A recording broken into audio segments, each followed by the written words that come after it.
Продолжаем съемку. Находимся в Саха-Якутия, город Алдан, Достовалово 41. Смотрим территорию вокруг дома.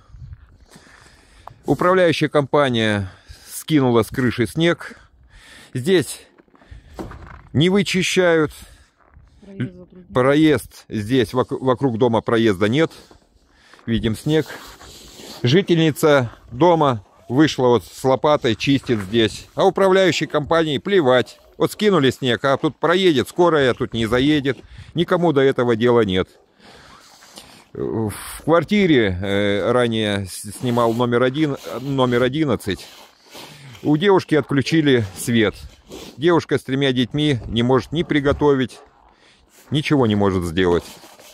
Вот такое отношение к жителям города Алдана у нас. Сейчас задам вопрос к жительнице этого дома. Управляющая компания как-то реагировала, чтобы как-то помочь здесь вычистить снег или что-то? Вы обращались? Ну, я обратилась 28 февраля. Мы были с соседкой, пошли к директору управляющей компании Каникулу.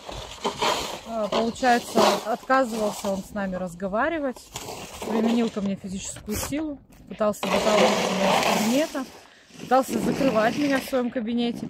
После его действий я написала заявление в прокуратуру, в полицию, сняла побои. Сейчас занимается именно полиция этим делом. И в знак того, что я обратилась везде, и в полицию, и в прокуратуру, они решили мне таким образом отомстить. И все, сказали, сидите теперь так. Никто ничем помочь не может. Поэтому, ну, и снег, как видите, не убрался, и скорая не проедет, и пожарные к нам не приедут, и полиция, как мы видим, тоже доехать не может. Как-то так вот. Вы посмотрите, в каком состоянии здесь территория находится, дворовая территория дома 41. Здесь, да, действительно не проехать. И тут снег лежит, бугор. Здесь застрянет.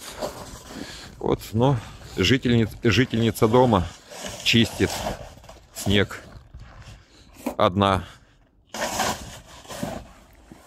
Вот такие дела в нашем золотом городе Алдане.